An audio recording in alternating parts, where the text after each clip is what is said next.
جناب موسیٰ علیہ السلام ملک شام کے سفر پر تھے، چلتے چلتے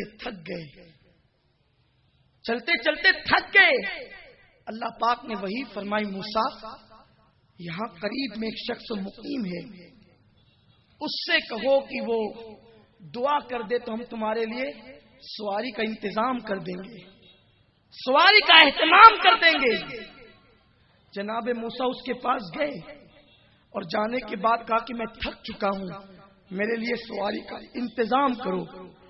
جناب موسیٰ علیہ السلام سواری مانگ رہے تھے، مجھے سواری چاہیے، میں تھک گیا ہوں۔ کیا تھا، اگر کوئی دوسرا ہوتا گھوڑا پیش کرتا، کچر پیش کرتا، گدھا پیش کرتا، اونٹ پیش کرتا، مگر اس بندے کی بے نیازی کا عالم یہ تھا، اس نے ہاتھ اٹھائے اور عرض کیا، مولا تیرا بندہ دعا کرتا ہے کہ تو آسمان سے بادل کو زمین پر بھیج دے تاکہ میں موسیٰ کے لیے سواری کا انتظام کروں۔ جناب موسیٰ علیہ السلام کو اس کی دعا پر تعجب ہوا، یہ بادل زمین پر منگاتا ہے، مگر اللہ اکبر، جیسے ہی دعا مکمل ہوئی بادل زمین پر آ گیا، کہنے لگا جناب موسیٰ اس پر سوار ہو جائیں، یہی آپ کی سواری ہے۔ جناب موسیٰ کو بادل اڑا کر لے جانے لگا، آپ کے ذہن میں خیال آیا آخر یہ اللہ کا کتنا مقبول بندہ ہوگا، کیسے کیسے اعمال اس نے کیے ہوں گے، جب کہیں جا کر کے اس کو یہ مقام ملا کہ یہ جب بادل کو زمین پر بلاتا ہے تو بادل زمین پر آتا ہے۔ ندا آئی، موسیٰ اس کے بارے میں جو سوچتے ہو کہ آخر اس کی دعا اتنی قبول کیوں ہوتی ہے، اس کی دعا اتنے مقام پر کیوں پہنچتی ہے، سن لو یہ میرا وہ بندہ ہے کہ اس نے بادل زمین پر منگایا۔ مجھے اپنے عزت و جلال کی قسم، اگر یہ آسمان بھی زمین پر لانے کی دعا کرتا تو اس کی دعا سے میں آسمان کو زمین پہ اتار دیتا۔ اور اس کے مولا اس کی شان کیا، اس کا مقام اتنا بلند کیوں ہے؟ ارشاد فرمایا کچھ نہیں، کوئی عمل اس کے پاس نہیں ہے، کوئی عمل نہیں۔ مولا پھر کیا ہے؟ کہا اپنی ماں کا بڑا خدمت گزار تھا، بہت خدمت گزار تھا۔ اس کی ماں کو جب موت آئی، موت کی آخری ہچکیوں میں اس نے دعا کی، مولا میرے بیٹے نے میری خدمت کا حق ادا کیا ہے، یہ جب بھی تجھ سے جو دعا کرے تو اس کی دعا کو قبول فرما۔ اس کی ماں کی دعا کا اثر ہے، ماں کی دعا کا اثر ہے، اس لیے یاد رکھو ماں جس چیز کا جائز چیز کا مطالبہ کرے پورا کرو۔ پیسے مانگے دے دو، میں کہتا ہوں ہمارے پاس ہے کیا؟ اگر ماں کے قدموں پہ جان بھی قربان کر دے تو ہے کیا؟ ماں کی قربانیوں کو بھول گئے۔ ذرا پریکٹیکل میں کبھی آپ اپنے گھر میں خود دیکھو، غور کرو۔ آج تمہیں یہ اندازہ نہیں کہ ہمارے ماں باپ نے ہمیں کیسے پالا، تو صرف اتنا دیکھ لو تم اپنی اولاد کو کیسے پالتے ہو۔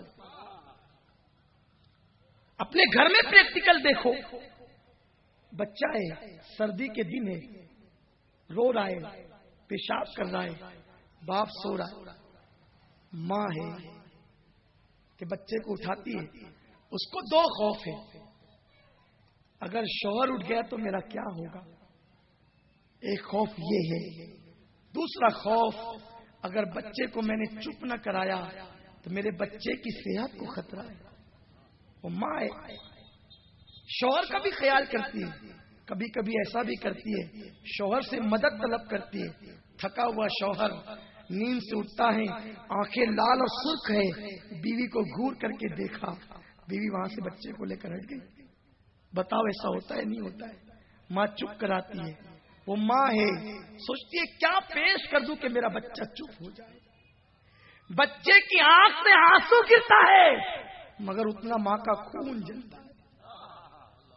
وہ ماں جس نے 9 مہینے تک اپنے بچے کو شکم میں رکھا، قرآن کہتا ہے ماں وہ ہے جو اپنے بچے کا بوجھ لے لے کر کے پھرتی، ماں وہ ہے جس کی قربانی اللہ اللہ کیا قربانی، 9 مہینے تک شکم میں رکھا، اور ولادت کا جو وقت آتا ہے آقا فرماتے ہیں ولادت کے وقت کا ہر جھٹکا عورت کو موت سے قریب ہے۔ مرد ہونا کوئی اس جھٹکے کا احساس نہیں کر سکتا، اس جھٹکے کا احساس پوچھنا ہے تو پوچھو، کسی ماں سے پوچھو۔ عبداللہ ابن عمر ایک شخص کو دیکھتے ہیں کہ وہ اپنی ماں کو کاندھے پہ بٹھا کر کعبے کا طواف کرا رہا ہے، دیکھ کر پکار اٹھے، بڑا سعادت مند بیٹا ہے، اتنا سننا تھا کہ قریب آ کر کہتا ہے آپ پہلی بار دیکھ رہے ہیں، میں نے اسی طرح اپنی ماں کو ساتھ حج کرائے، کیا میں نے اپنی ماں کا حق ادا کر دیا؟ کہتے نادان، تو ماں کے حق کو ادا کرنے کی بات کرتا ہے، تیری پیدائش کے وقت تجھے جتنے جھٹکے لگے تھے شاید کہ تو نے کسی ایک جھٹکے کا حق ادا کیا۔ مسلمانوں، احسان جانو اپنے ماں باپ کا، چھوڑ دو ان سے بغاوت۔ اگر بیوی کہتی ہے کہ ماں سے الگ ہو جاؤ، میں ان بیویوں سے بھی کہتا ہوں، میری بہنوں سے بھی کہتا ہوں، اے میری بہنوں، اللہ دور نہیں ہے، وہ قریب ہے، تمہاری شہرت سے زیادہ قریب ہے۔ آج تم ماں ہو، کل تم ضرور ساس بنو گی، آج تم بہو ہو، کل تم ضرور ساس بنو گی، تمہارے بھی کوئی بہو آئے گی۔ جس طرح تم اپنے بچے کو تکلیف سے پالتی ہو، ایسے تمہاری ساس نے بھی اپنے بچے کو تکلیف سے پالا ہے، تم ان سے دور کرنا چاہتی ہو۔ اور سنو، میری بہنوں سے پوچھتا ہوں، کیا وہ یہ پسند کرتی ہے کہ ان کی بھاوج ان کے بھائی کو ان کی ماں سے لے کر الگ ہو جائے؟ جب تم اپنی بھاوج کا اس عمل کو پسند نہیں کرتی کہ تمہارا بھائی تمہاری ماں سے الگ ہو جائے، تو تم اپنے شوہر کو علیحدہ لے کر کیوں جانا چاہتی ہو؟ ایک عورت ہے، اسلام مرد اور عورت کو برابر برابر حق دیتا ہے۔ حدیث پاک ہے کہ جس نے اپنے ماں باپ کو محبت سے دیکھا اسے مقبول حج کا ثواب۔ اب بیٹی تو شادی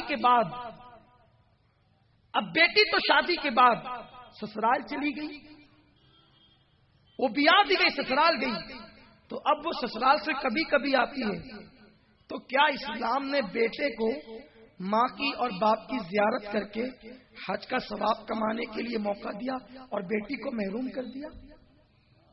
بیٹی تو ماں کے یہاں ہے ہی نہیں، پھر وہ حج کا ثواب کیسے کمائے گی؟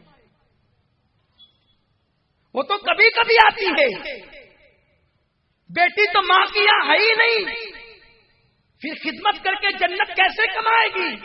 وہ تو کبھی کبھی آتی، بیٹے کو روز موقع، بیٹی کو موقع ہی نہیں۔ تو سنو، بیٹی کی جب شادی ہوتی ہے تو اس کے ماں باپ کا مقام اسلام اس کی ساس اور اس کے سسر کو دیتا ہے۔ بیٹا ماں کے ساتھ جو سلوک کرے تو اللہ تبارک و تعالی اسے اجر دیتا ہے، اور بہو اگر ساس و سسر کی خدمت کرے تو اللہ اسے وہی ثواب دیتا ہے جو بیٹے کو ماں باپ کی خدمت پر عطا فرماتا ہے۔ تو جو بہو ساس سسر کی خدمت کرتی ہے اسے خوشخبری ہے کہ انشاءاللہ اس کی بہو بھی اس کی خدمت کرے گی۔